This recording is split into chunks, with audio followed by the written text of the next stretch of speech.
Hello les amis, j'espère que vous allez bien. Bienvenue sur Un Joueur Métier, je suis Herman Kuaté. Ici, on parle d'orientation, de reconversion, de digital. Bref, on parle de tout ce qui est lié à l'épanouissement de la jeunesse en général.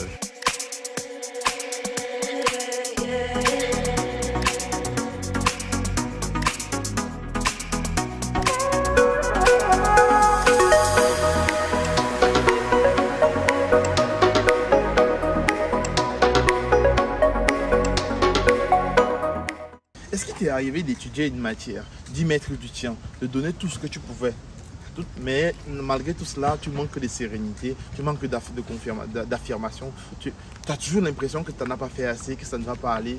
Aujourd'hui, on va parler de ces personnes-là qui ont du mal. J'aimerais leur donner des éléments clés qui vont leur permettre de lâcher prise et de comprendre que si jamais ça ne passe pas, c'est que ça ne devait pas passer tout simplement.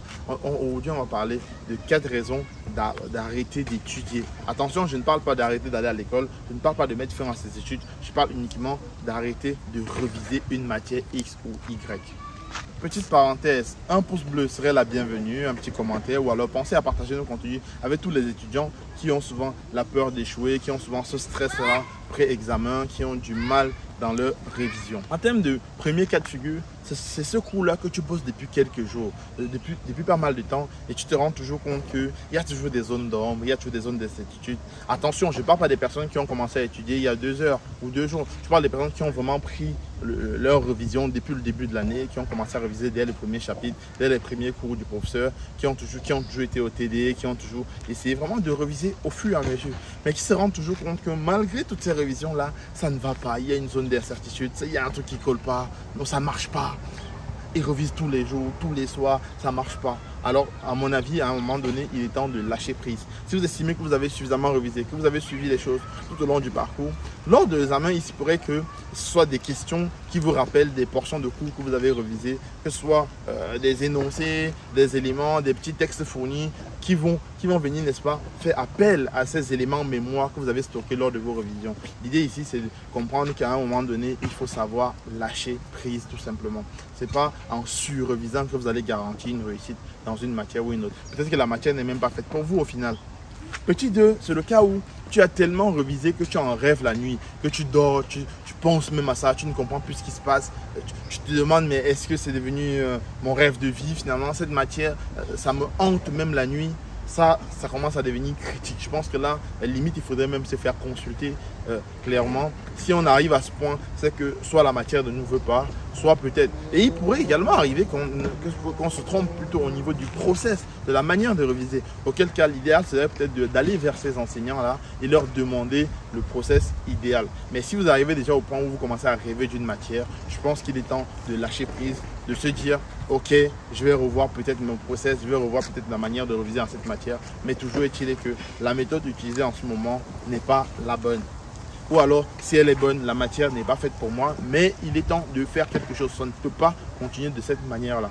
Le troisième cas, c'est quand tu dors debout. C'est-à-dire que tu n'arrives même plus à te reposer, tu n'arrives plus à abandonner parce que tu as tellement peur de choses, parce que tu as le stress, peut-être parce que c'est une matière qui compte énormément pour ta filière, peut-être parce que c'est cette matière-là qui va te permettre d'échouer ou alors de réussir ton examen. Attention, si tu dois réussir l'examen et y laisser ta vie, ça ne sert à rien littéralement. Donc faites vraiment attention à cela. Si vous vous rendez compte que la matière, tu as tellement révisé que tu dois mettre tes pieds dans l'eau froide pour pouvoir empêcher le sommeil de venir, non pas parce que tu es fatigué, parce que tu as fait autre chose la journée, mais juste parce que tu as tellement révisé que tu n'arrives plus à dormir, tu dors debout littéralement, c'est que ça devient critique, ça devient déjà très très très grave. Donc pensez-y véritablement, ne vous laissez pas, ne risquez pas de jouer avec votre santé, voire même votre santé mentale, puisque les études c'est essentiellement mental. Ne risquez pas de perdre cela juste pour des matières qui vous dérangent. Quand on arrive à cette phase, revoyez le process, discutez-en avec vos enseignants, discutez-en même avec des psychologues s'il le faut, avec des conseillers d'orientation. Parlez à des personnes ayant habilité à vous apporter des éléments de réponse. Mais ne vous ruinez pas la vie au nom d'une matière.